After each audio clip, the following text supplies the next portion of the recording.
जय हिंद प्यारे बच्चों, स्वागत है आपका उत्कृष्ट डिफेंस एकेडमी के इस प्यारे से यूट्यूब चैनल में।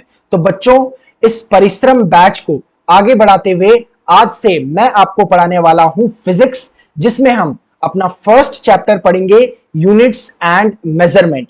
यूनिट्स एंड मेजरमेंट से बेटा वैसे तो आपके जो एनडीए का पेपर होता है उसमें आपको ज्यादा से ज्यादा आपके 2 या 3 क्वेश्चन देखने को मिल सकते हैं।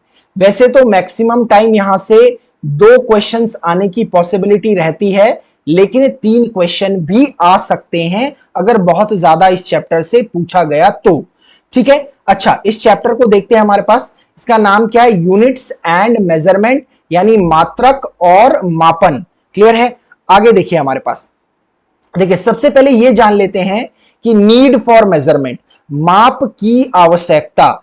हमें इस मेजरमेंट की जरूरत क्यों पड़ी? देखिए इस मेजरमेंट यानी आपके पास जब आप फिजिक्स पढ़ते हैं तो फिजिक्स में मैक्सिमम जो चीजें आप करते हैं, कोई भी ऑब्जर्वेशन करते हैं या कोई भी एक्सपेरिमेंट करते हैं, उसमें आपको मेजरमेंट की जरूरत पड़ती है। यानी आपको कोई क्वांटिटी कैलकुलेट करनी पड़ती है तो उसके लिए मेजरमेंट की जरूरत होती है। जैसे इसको एक एग्जांपल से समझते हैं। जैसे हमारे पास सबसे बेस्ट एग्जांपल है कि जब एक एप्पल न्यूटन के सर के ऊपर गिरा था तो उसको वहां से पता चला कि भाई कोई भी ऑब्जेक्ट अगर हम अपवर्ड डायरेक्शन में थ्रो करते हैं तो उसका नीचे आना तय है, बिकॉज हर एक ऑब्जेक्ट में एक फोर्स एक्ट कर रहा है इन दी डाउनवर्ड डायरेक्शन, जो आपका क्या है? ग्रेविटेशनल फोर्स है। यानी कोई भी ऑब्जेक्ट, अगर मेरे पास ये ऑब्जेक्ट है, मैंने इसे एक अपवर्ड डायरेक्शन में थ्रो करा तो ये थोड़ी देर बाद नीचे को आने लगेगी। ये नीचे कैसे आ रही है? क्योंकि इस पर एक फोर्स एक्ट कर रहा है, जिसे क्या कहते हैं? ग्रेविटेशनल फोर्स एक्ट करते हैं। अब जब बॉडी नीचे आई होगी तो ऑब्वियस है इस पे कुछ एक्सेलरेशन भी रहा होगा। क्लियर है? इसने कुछ डिस्टेंस भी ट्रेवल किया होगा, इसको कुछ टाइम भी लगा होगा नीचे आने में। तो ये सारी चीजें हमें कैसे पता चली? ये हमें मेजर करके पता चली। ए को कैलकुलेट किया गया, जो किसके बराबर आया? जी के बराबर, दैट इज 9.8 मीटर पर सेकंड स्क्वायर के इक्वल आया आपके पास। क्लियर है? तो देखो आपको इस बॉडी के एक्सेलरेशन को निकालने के लिए मेजर करना पड़ा। क्लियर है? ऐसे ही मेरे पास एक और एग्जांपल है। मान लो मेरे पास ये पेन है, अगर मैं इस पेन को हॉरिजॉन्टली थ्रो करूं, और मैं पूछूं कि इस पेन ने कितना डिस्टेंस ट्रैवल किया, यानी मेरे पास क्या है? कोई भी ऑब्जेक्ट लिया था, इसे हॉरिजॉन्टली थ्रो करा, तो ऑब्वियस है ये थोड़ी देर बाद जाकर कहीं रुक जाएगा, यानी गिर जाएगा प्रोजेक्टाइल मोशन करते हुए।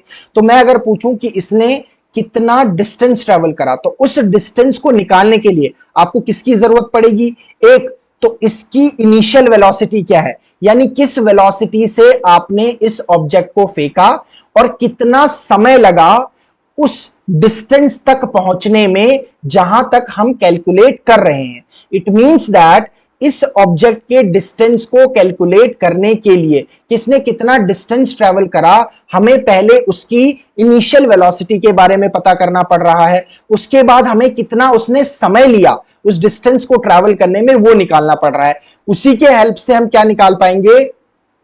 डिस्टेंस निकाल पाएंगे v इंटू टी फॉर्मूले से। क्लियर है? अब मान लो मेरे पास क्या है कि एक ऑब्जेक्ट है, इस पर मैंने एक फोर्स लगाया। क्लियर है? और फोर्स लगाते ही ये डिस्प्लेस हो गई, लेट अस से ये इस डायरेक्शन में मोशन करने लगी।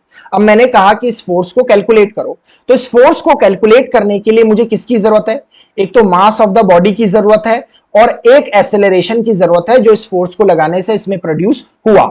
और मैं इस F is equals to ma से क्या कर दूंगा? इस फोर्स को निकाल दूंगा। It means that physical quantities को कैलकुलेट करने के लिए मुझे मेजरमेंट की जरूरत पड़ रही है, और इस मेजरमेंट की जरूरत मैक्सिमम फिजिक्स में पड़ती है।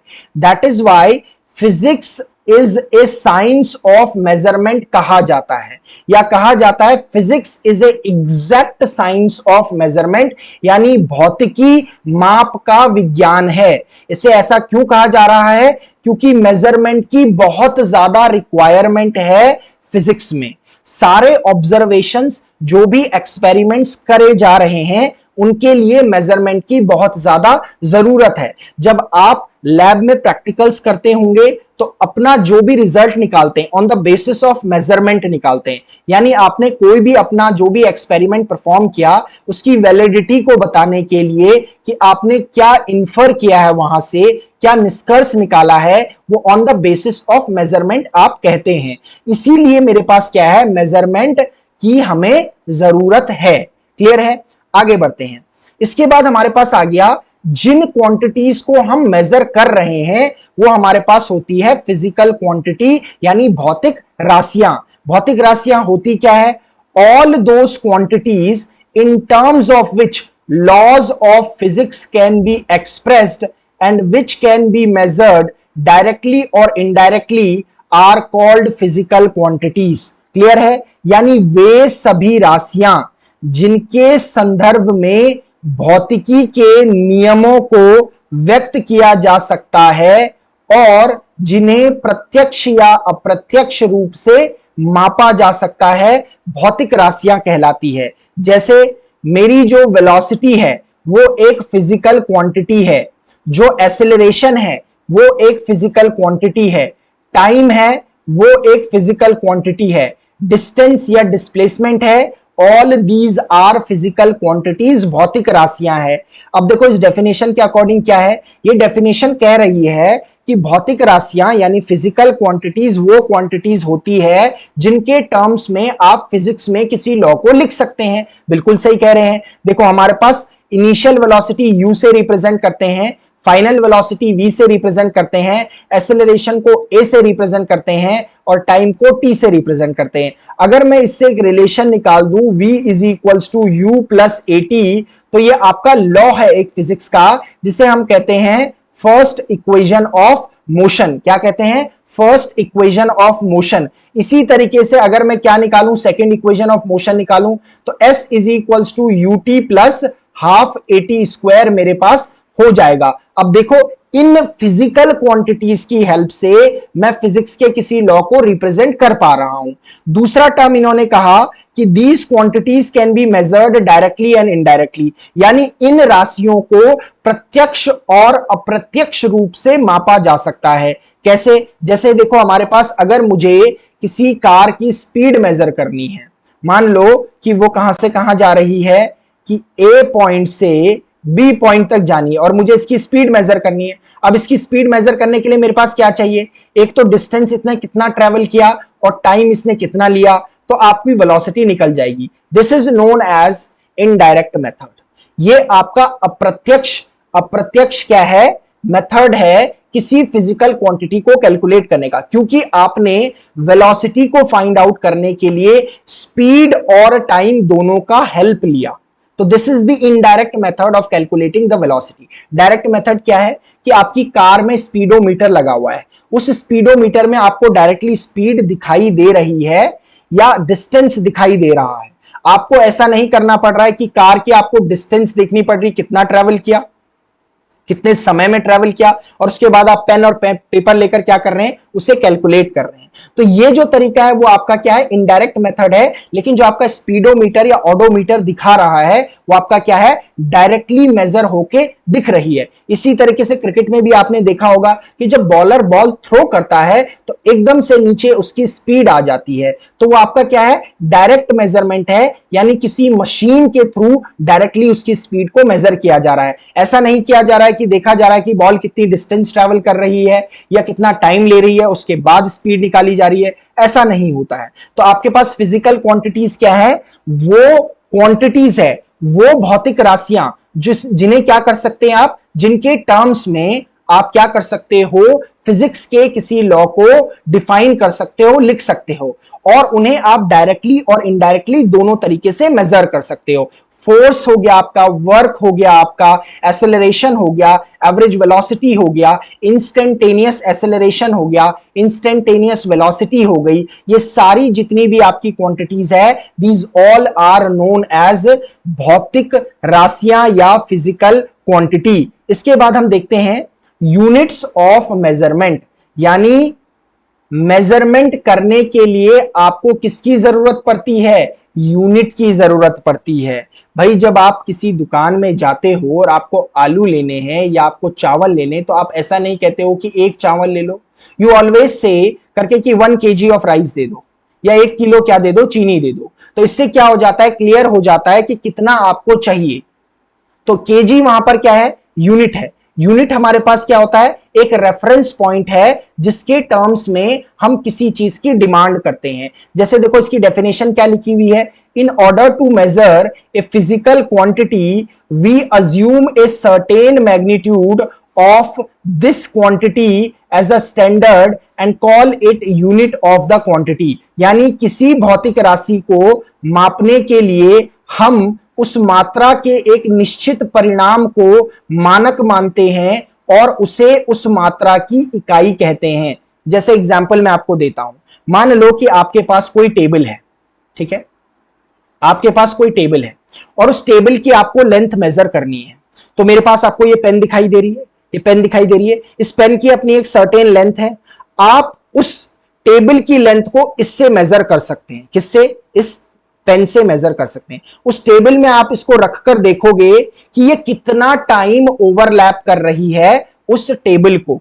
तो मैं कहूंगा कि मान लो कि ये कितने टाइम, ये 5 टाइम्स ओवरलैप कर रही है उस टेबल पे। तो मैं कह सकता हूं कि उस टेबल की जो लेंथ है इस पेन के 5 गुना है।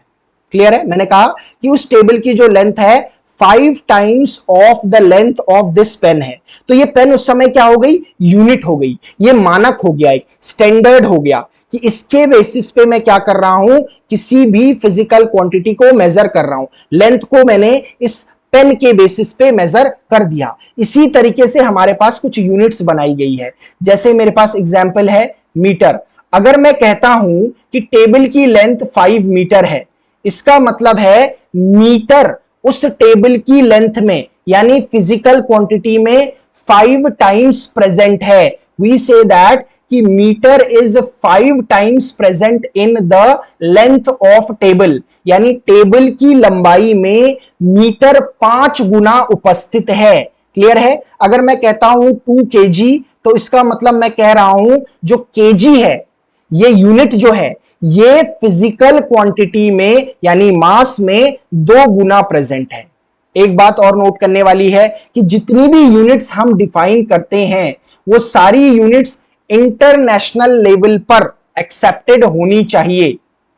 ये नहीं कि आप जो है इंडिया में उसे एक्सेप्ट कर रहे हैं और कहीं एक्सेप्ट नहीं कर रहे हैं। जैसे एग्जाम्पल क्या आप देखो, एक यूनिट होती थी पहले क्यूबिट, एक यूनिट होती थी पहले क्यूबिट, जो लेंथ को मेजर करने के लिए होती थी। ये क्यूबिट आपका क्या है, आपके पास length of your arm from the elbow to the tip of your middle finger, यानी कहां से, एल्बो से और मिडिल फिंगर के टिप तक की लेंथ को कहते हैं क्यूबिट। लेकिन इसमें दिक्कत क्या है, देखो इस क्यूबिट में दिक्कत यह है कि अगर आप एक बच्चे की लेंथ की आर्म को देखोगे, उसके एल्बो से और tip of the middle finger तक वो डिफरेंट होगी, यानी हर एक पर्सन के ये आर्म की लेंथ डिफरेंट होगी।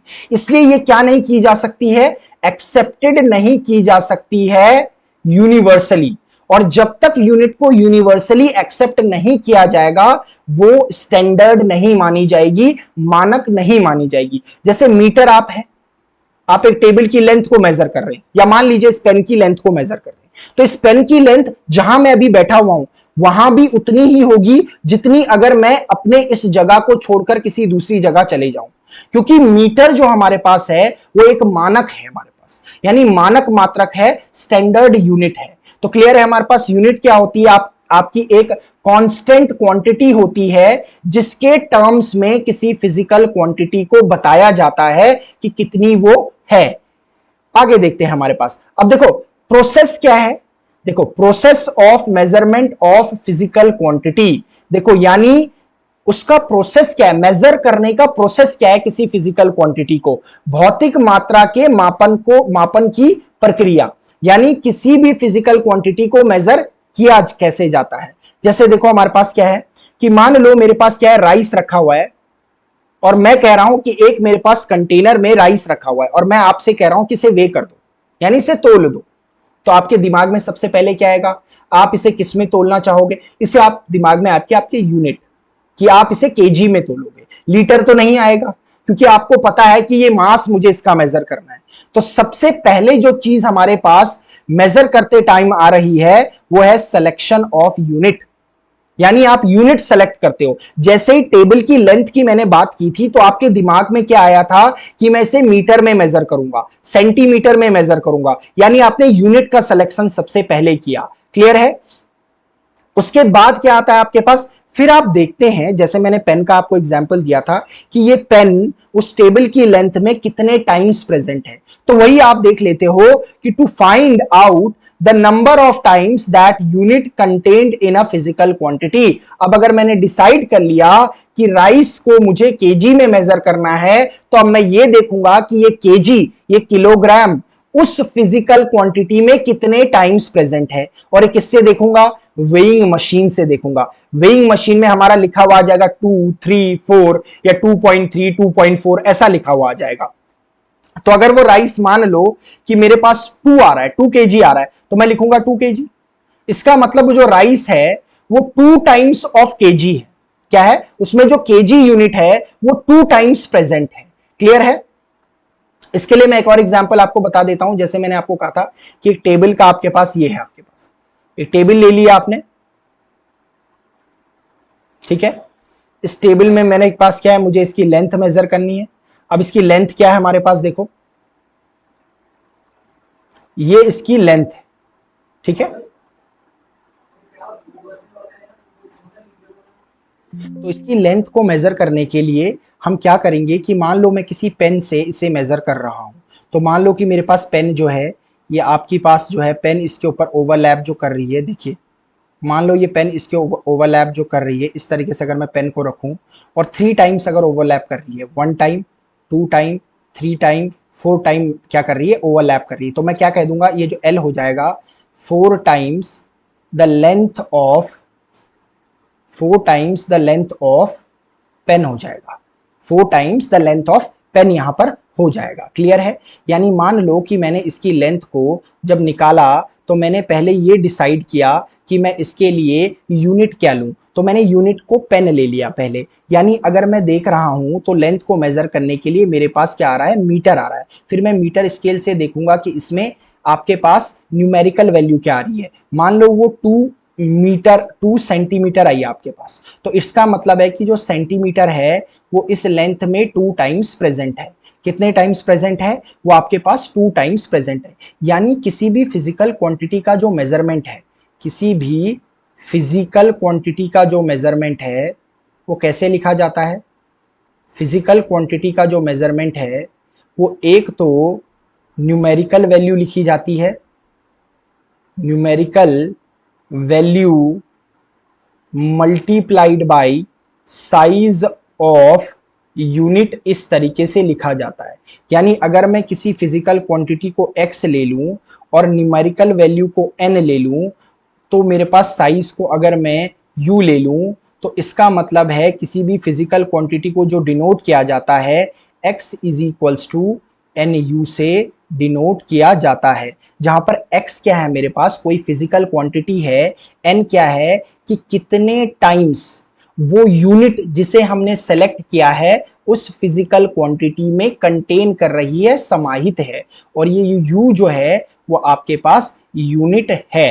क्लियर है? और एक बात आप याद रखोगे कि जो ये nu होता है वो कांस्टेंट होता है, nu जो होता है वो कांस्टेंट होता है। अब मैं ये कैसे कह रहा हूं कि nu कांस्टेंट होता है, देखो एक बात देखो, अगर मैं मान लो किसी की लेंथ लिख रहा हूं 1 मीटर और इसे मैं एक और तरीके से लिख रहा हूं 100 सेंटीमीटर, तो क्या दोनों बातें एक है? बिल्कुल दोनों बातें एक है, क्योंकि मैंने एक बार लेंथ को मीटर में लिखा हुआ है, एक बार लेंथ को सेंटीमीटर में लिखा हुआ है, एक बार लेंथ को एसआई यूनिट में लिखा हुआ है, एक बार लेंथ को सीजीएस यूनिट में लिखा हुआ है।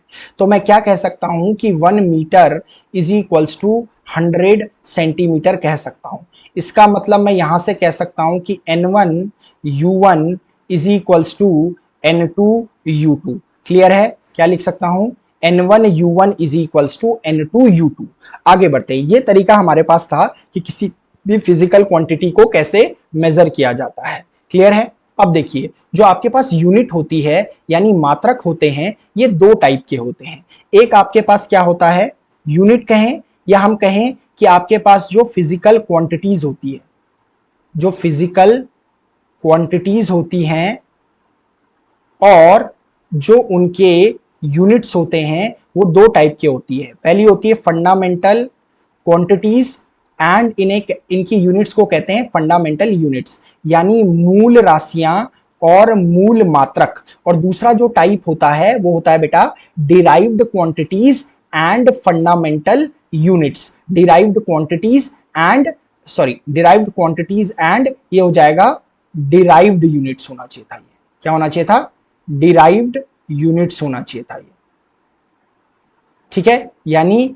व्युत्पन्न राशियां और व्युत्पन्न मात्रक। क्लियर है। अब देखो यहां पर इन्हें फंडामेंटल को बेसिक भी कहते हैं। क्या कहते हैं, बेसिक क्वांटिटीज भी कहते हैं और इनकी यूनिट्स को बेसिक यूनिट्स भी कहते हैं। क्लियर है। तो जो हमारे पास यूनिट्स है वो दो टाइप की होती हैं। पहला हमारे पास क्या है, फंडामेंटल क्वांटिटीज जिनकी यूनिट्स होती है फंडामेंटल यूनिट्स। दूसरी हमारे पास होती है डिराइव्ड क्वांटिटीज जिनकी यूनिट्स होती है डिराइव्ड यूनिट्स। क्लियर है। और हिंदी में इन्हें कहा जाता है, फंडामेंटल यूनिट्स को कहा जाता है मूल मात्रक और राशियों को कहा जाता है मूल राशियां, और डिराइव्ड क्वांटिटीज को कहा जाता है व्युत्पन्न राशियां और इनके यूनिट्स को कहा जाता है व्युत्पन्न मात्रक। क्लियर है। अब इनको जरा इंडिविजुअली समझ लेते हैं।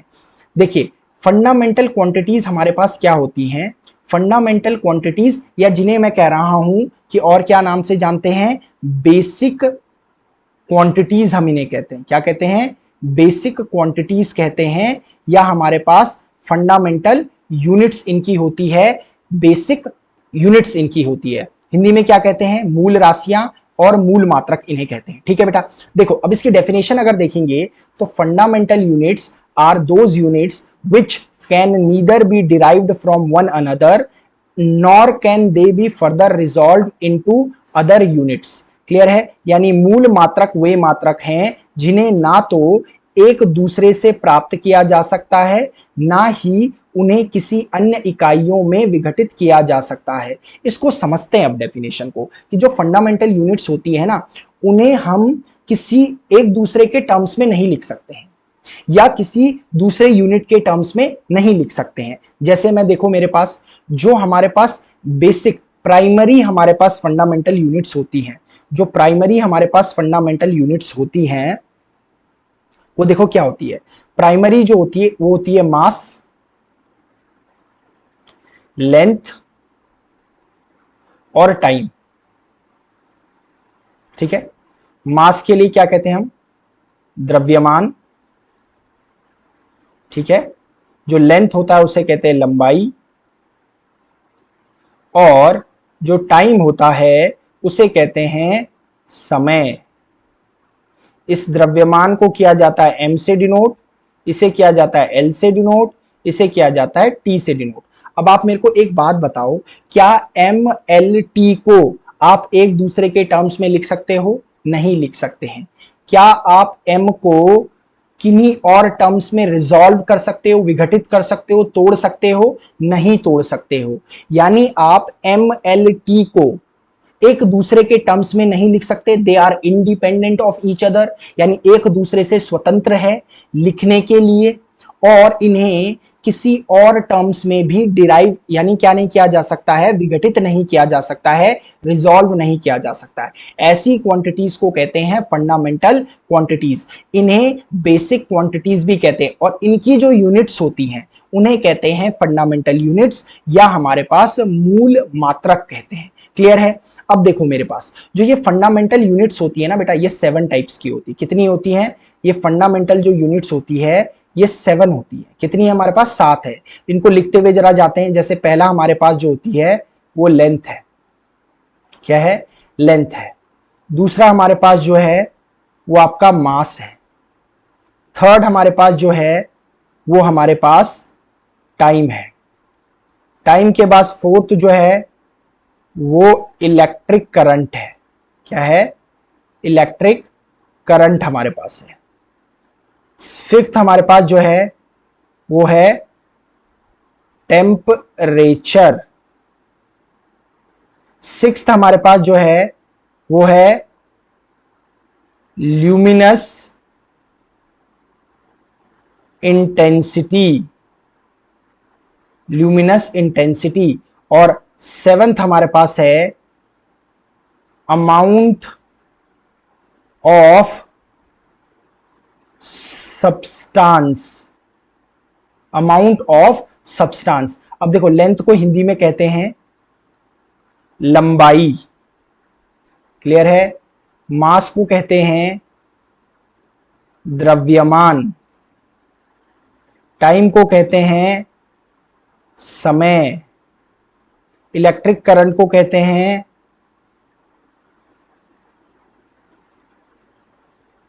वैद्युत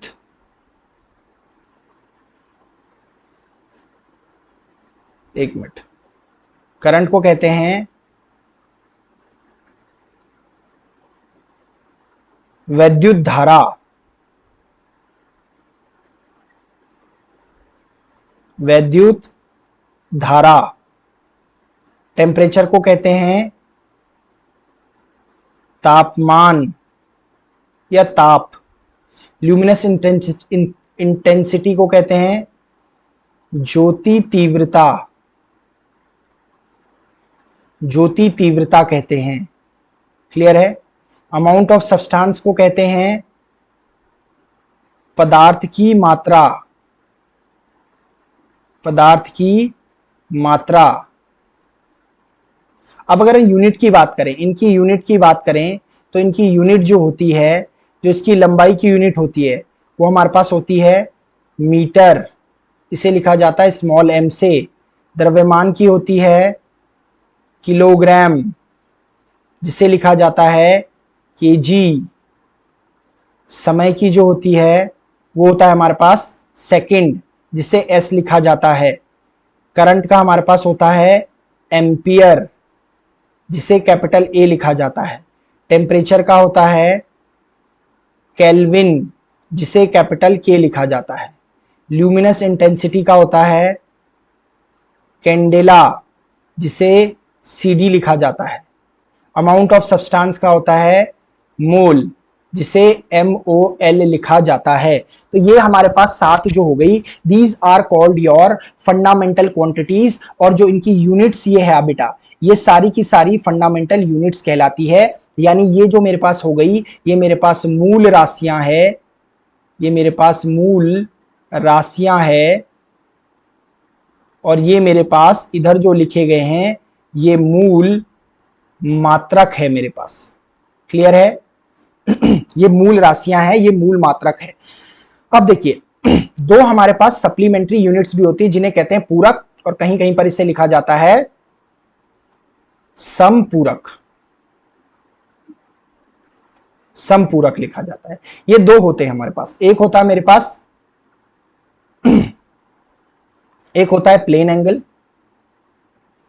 एक हमारे पास क्या होता है प्लेन एंगल होता है। इसे कहते हैं समतल कोण, क्लियर है। इसकी जो यूनिट होती है वो होती है रेडियन, RAD लिखा जाता है। दूसरी जो यूनिट होती है हमारे पास वो होती है सॉलिड एंगल, यानी क्या बोलते हैं इसे ठोस कोण।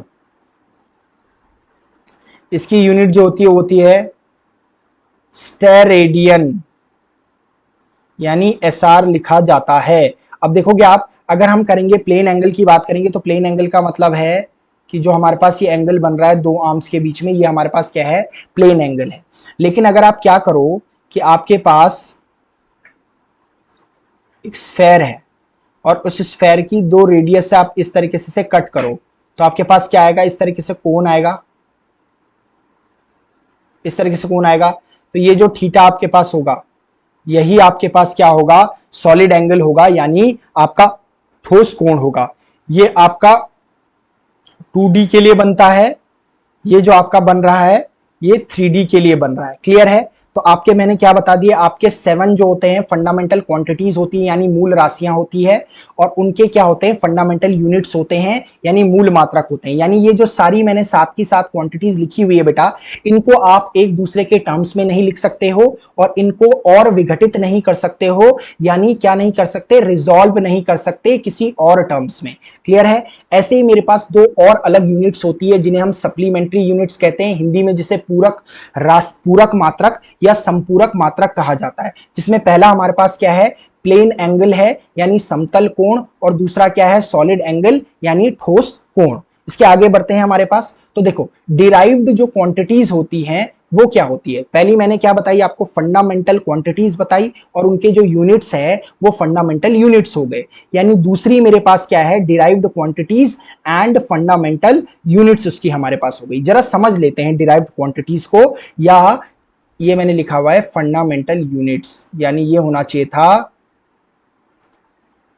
डिराइव्ड यूनिट्स होना चाहिए था। क्लियर है? ये थोड़ा सा गलती हो गई है, डिराइव्ड यूनिट्स होना चाहिए था। अब देखो यूनिट क्वेश्चन इसमें क्या लिखा हुआ है, डेफिनेशन क्या लिखी हुई है, डेफिनेशन लिखी हुई है हमारे पास कि the units of all such physical quantities which can be expressed in terms of the fundamental units of mass, length and time।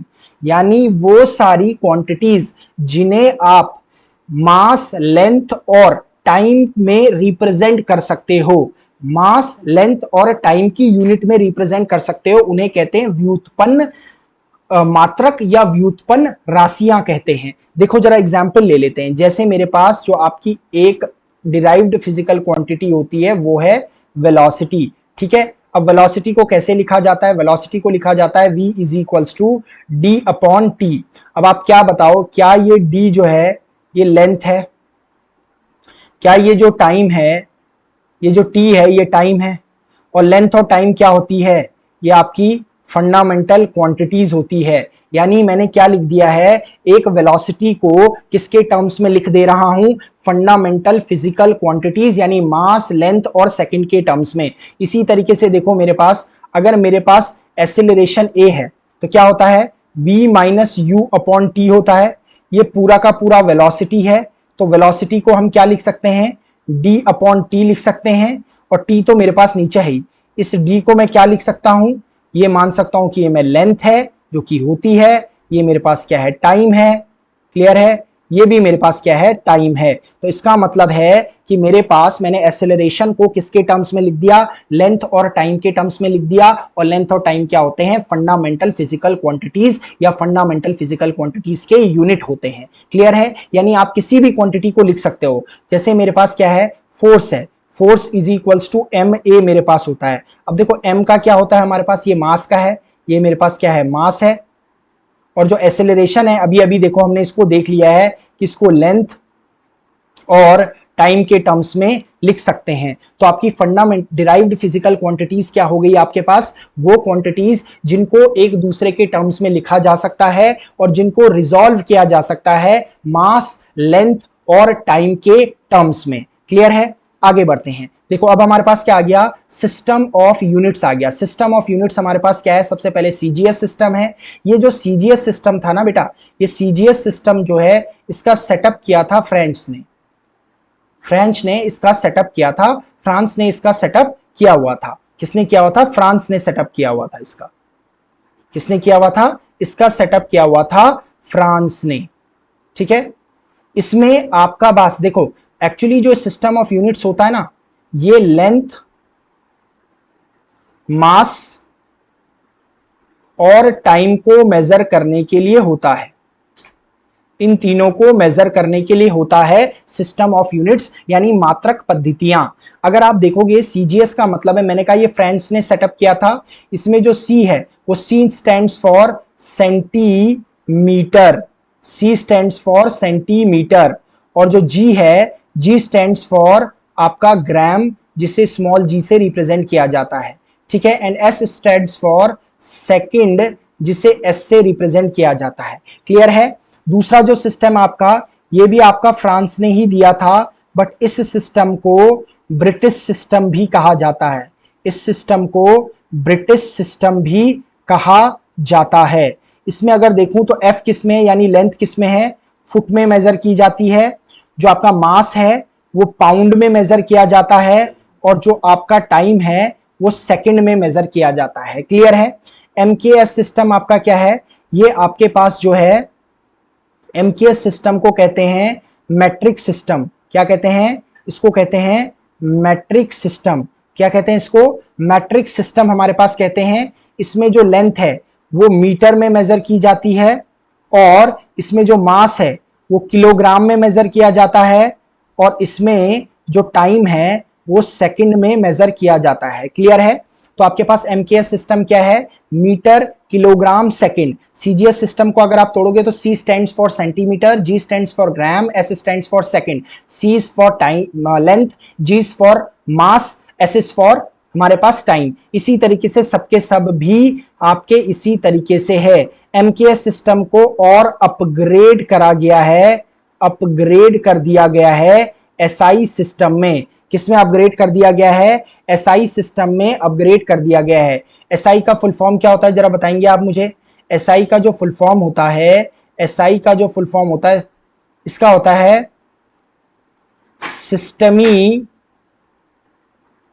Internationally D units कहते हैं इन्हें, डी यूनिट्स। ठीक है, यानी सिस्टमी इंटरनेशनली डी यूनिट्स, इसी को एब्रीवेट करके लिखा गया है। ये फ्रेंच में लिखा हुआ है। किसमें लिखा हुआ है?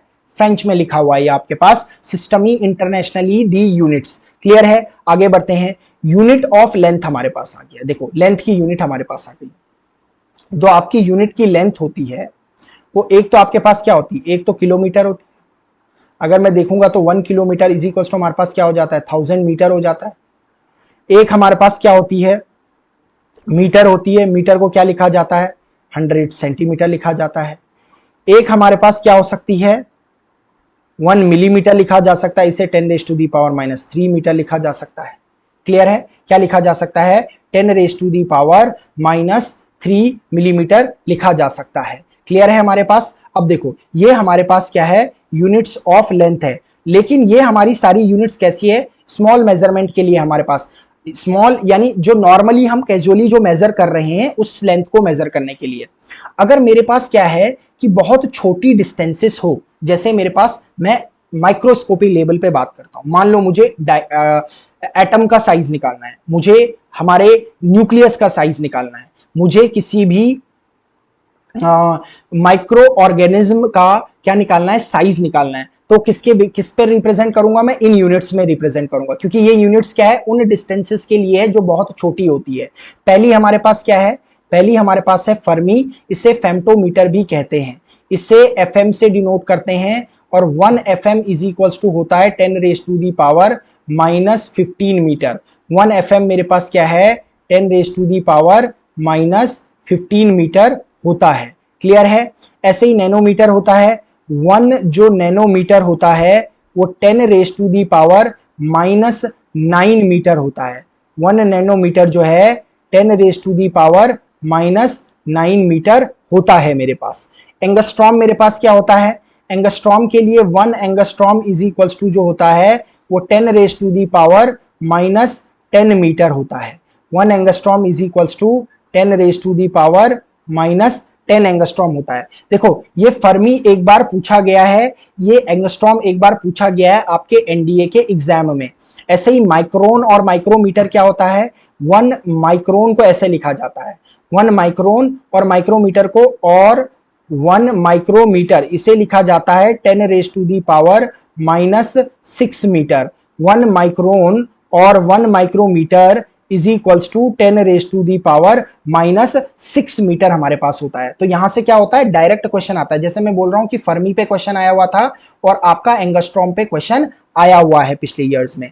ऐसे ही मेरे पास क्या है कि कुछ बड़ी यूनिट्स को मेजर करने के लिए भी बड़ी डिस्टेंसेस को मेजर करने के लिए, जैसे मान लो मुझे अर्थ से मून की डिस्टेंस मेजर करनी है, मुझे प्लैनेट्स के बीच की डिस्टेंस मेजर करनी है, मुझे सन से किसी प्लैनेट के बीच की डिस्टेंस मेजर करनी है, यानी ये सारी कैसी डिस्टेंसेस है, बड़ी दूरियां हैं, ये बहुत दूर दूर है, तो इनको हम किलोमीटर, सेंटीमीटर, फर्मी में, या हमारे पास जो है माइक्रोमीटर, इनमें नहीं कर सकते मेजर, क्योंकि ये बहुत छोटी लेंथ को मेजर करने के लिए होता है, और ये आपके पास बड़ी डिस्टेंसेस है बहुत ज्यादा, जो सेलेशियल बॉडीज यानी खगोलीय पिंड के बीच की दूरी को मेजर करने के लिए यूज होता है। पहले ये समझ लेते हैं कि आपका एस्ट्रोनॉमिकल यूनिट क्या होता है। एस्ट्रोनॉमिकल जो यूनिट होता है ये होता है आपका average distance between earth and sun. आपका पास क्या है, ये आपके पास है average distance between earth and sun होता है। और अगर मैं 1 AU की बात करूं, एक एस्ट्रोनॉमिकल यूनिट की बात करूं, तो ये 1.496 इंटू 10⁻11 मीटर होता है। क्या होता है, 11 मीटर होता है। 1 AU is equals to 1.496 into 10⁻11 metre होता है। क्लियर है। और एस्ट्रोनॉमिकल यूनिट होती क्या है, खगोलीय इकाई क्या होती है, average distance between earth and sun, यानी आपकी अर्थ यानी पृथ्वी और सूर्य के बीच की आपकी क्या औसत जो आपकी दूरी होती है उसे कहते हैं। ठीक है, यानी पृथ्वी और सूर्य के बीच की औसत दूरी को कहते हैं खगोलीय इकाई। क्लियर है। और इसकी वैल्यू क्या होती है, ये डायरेक्टली पूछे जाते हैं बेटा, डायरेक्टली पूछे जाते हैं। 1 AU की वैल्यू डायरेक्टली पूछी जाती है। ऐसे ही मेरे पास लाइट ईयर है। पहले लाइट ईयर की डेफिनेशन देखते थे। लाइट ईयर क्या होता है कि distance travelled by light in 1 year, यानी एक साल में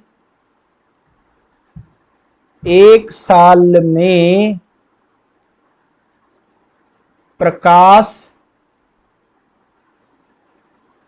द्वारा निर्वात में तय की गई दूरी, निर्वात में तय की गई दूरी, यानी क्या है आपके पास, एक साल में प्रकाश जो है निर्वात में जितनी दूरी करता है उसे कहते हैं लाइट ईयर। यानी 1 light year is equals to हमारे पास हो जाएगा 9.46 इंटू 10⁻15 मीटर। 9.46 into 10⁻15 metre. कभी कभी ये किसमें पूछा जाता है, किलोमीटर में पूछा जाता है, तो ये 9.46 इंटू 10⁻12 किलोमीटर होगा। 10⁻12 किलोमीटर होगा आपके पास। उसके बाद है मेरे पास पैरालैक्टिक सेकंड और पारसेक। पैरालैक्टिक सेकंड और पारसेक। अब देखो पारसेक होता क्या है, देखो मान लो कि मेरे पास ये सन है, ठीक है, और ये मेरे पास यहां पर अर्थ है, और अर्थ क्या कर रही है, अपनी ऑर्बिट में इस तरीके से घूम रही है। ठीक है, अर्थ अपनी तरीके से इस तरीके से घूम रही है। थोड़ा सा इसको इस तरीके से बना लेते हैं। ये मेरे पास क्या है, अर्थ है, और ये अपने इलिप्टिकल ऑर्बिट में घूम रही है। ठीक है, अब देखो मेरे पास यहां से अर्थ से लेकर इसकी दूरी क्या होती है, हमने कहा था AU होती है। अगर मैं ऊपर जाता जाऊं, यहां से ऊपर जाता जाऊं, इस अर्थ से ऊपर जाता जाऊं, तो ये जो मेरे पास 1 AU है, ये जितना भी एंगल यहां पर सबटेंड कर रहा है, मान लो एक आर्क सेकंड का एंगल सबटेंड कर रहा है, कितना कर रहा है, 1 आर्क सेकंड का एंगल सबटेंड कर रहा है, तो ये जो डिस्टेंस आ जाएगी यहां से यहां तक, ये पारसेक होगी। ये क्या होगी, पारसेक होगी। फिर से सुन लो, ये मेरे पास सन है, क्या है, ये मेरे पास सन है, और ये मेरे पास क्या है, अर्थ है। ठीक है, अब मैं क्या कर रहा हूं, इसके बीच की जो एवरेज होती है डिस्टेंस, वो क्या होती है, AU होती है। ये AU जो मेरे पास क्या है, आर्क है, ये जब जिस डिस्टेंस पर अर्थ से 1 सेकेंड का एंगल बनाने लग जाएगा, तो ये जो डिस्टेंस हो जाएगी ये पार्सेक हो जाएगी, और 1 पार्सेक जो होता है वो 3.08 इंटू 10⁻16 मीटर होता है। 1 पार्सेक जो है 3.08 इंटू 10⁻16 मीटर होता है आपके पास। क्लियर है? आगे बढ़ते हैं। अब देखो हमारे पास क्या आता है, unit of mass. Unit of mass में हमारे पास क्या कह सकते हैं हम, केजी कह सकते हैं। 1 kg इज इक्वल टू कितना होता है, 10⁻³ ग्राम होता है। एक जो हमारे पास दूसरी यूनिट होती है क्विंटल होती है, और 1 क्विंटल को मैं क्या लिख सकता हूं, 100 kg लिख सकता हूं। क्लियर है? ऐसे एक यूनिट और होती है मास की यानी द्रव्यमान की, जिसे हम कहते हैं मैट्रिक टन। क्या कहते हैं? मैट्रिक टन कहते हैं। और 1 मैट्रिक टन हमारे पास जो होती है 1000 kg के इक्वल होती है। ठीक है, अब देखो हमारे पास क्या है, ये यूनिट्स ऑफ मास हमारे पास है। आगे चलते हैं unit of time. Unit of time में जैसे मेरे पास क्या है, यूनिट ऑफ टाइम में मेरे पास क्या है, जैसे सबसे पहले मैं क्या कह सकता हूं, देखो ईयर कह सकता हूं। ठीक है, दूसरा मेरे पास क्या कह सकते हैं, मंथ कह सकते हैं। तीसरा मेरे पास वीक कह सकते हैं। वीक के मेरे पास फोर्थ क्या हो सकता है, डे हो सकता है। उसके बाद मेरे पास आर हो सकता है। उसके बाद सिक्स्थ जो है वो मिनट हो सकता है, और जो मेरे पास हो सकता है वो सेकंड हो सकता है। ईयर में आपके 365 या 366 डेज हो गए। मंथ में आपके 30 और 31 डेज हो गए। वीक में आपके 4 वीक्स होते हैं। डे आपके पास जो है वो 24 आवर्स का होता है। यही आर अगर आप क्या करोगे, ये 24 को अगर आप किस में कन्वर्ट करोगे, आवर्स में कन्वर्ट करोगे, तो 1 घंटे में आपके पास जो है आर में इसे कन्वर्ट कर सकते हो। डे को क्या कर सकते हो, आर में कन्वर्ट कर सकते हो आपके पास। यानी एक डे अगर है तो ये 24 आवर्स के इक्वल होता है। एक मिनट, अगर मेरे पास 1 डे है तो ये 24 आवर्स के इक्वल हो सकता है। अगर मुझे मिनट में कन्वर्ट करना है तो मिनट कितना होता है, जो हमारे पास 1 आवर होता है उसमें 60 मिनट होता है। क्लियर है? इसमें मेरे पास जो हमारे पास क्या होता है कि मैं इसे क्या कर सकता हूं, 1 सेकेंड हमारे पास क्या हो गया, इसे मीटर और आर में भी लिखा, इसे मिनट और आर में भी लिखा जा सकता है रेसिप्रोकल करके। तो ये आपका जो चैप्टर है यूनिट एंड मेजरमेंट, इतना ही था इसमें। यहां से आपके पास अगर जो क्वेश्चन आता है वो आपके पास इस पार्सेक से, पैरालैक्टिक सेकंड से, देखो क्वेश्चन कैसा आता है। कभी पूछ लिया जाएगा कि which of the following is not a unit of, अच्छा एक टाइम की यूनिट में मेरे पास एक क्या होता है, शेक भी होता है। शेक भी टाइम की यूनिट है, and 1 shake is equals to 10⁻⁻8 second. 1 shake is equals to 10⁻⁻8 second होता है, टाइम की यूनिट है। इसके जो फेमस क्वेश्चंस हैं एनडीए के, यहां से एक एस्ट्रोनॉमिकल यूनिट है, इसको मैं डाल देता हूं कि ये इंपॉर्टेंट है परीक्षा की दृष्टि से। ये लाइट ईयर आपके पास इंपॉर्टेंट है, इसे लिखो most famous question of NDA. Maximum times light year से पूछता है, क्योंकि लाइट ईयर से हमें ऐसा लग रहा है कि जैसे ये टाइम की यूनिट है, बट एक्चुअली में ये टाइम की यूनिट नहीं है, ये डिस्टेंस की यूनिट है आपके पास। क्लियर है? ऐसे ही मेरे पास क्या हो गया, पार्सेक भी हमारे पास क्या है, इंपॉर्टेंट है। पार्सेक मेरे पास क्या है, इंपॉर्टेंट है, एग्जाम में काफी टाइम पूछा गया है। क्लियर है? इसी तरीके से मेरे पास ये इंपॉर्टेंट है, जैसे मैंने इसमें बताया कि ये इंपॉर्टेंट है मेरे पास, फर्मी इंपॉर्टेंट है, एंगस्ट्रॉम, ये दोनों बार बार आई हुई है, आया हुआ ये भी है और ये भी है, बट ये मैक्सिमम टाइम आए हुए हैं, तो इसीलिए ये मेरे पास क्या है, ज्यादा हमारे पास इंपॉर्टेंट है। क्लियर है? इसी तरीके से हमारे पास क्या है, ये सीजीएस वगैरह मैंने आपको करवा दिया है, ये भी हमारे पास आता है। क्लियर है?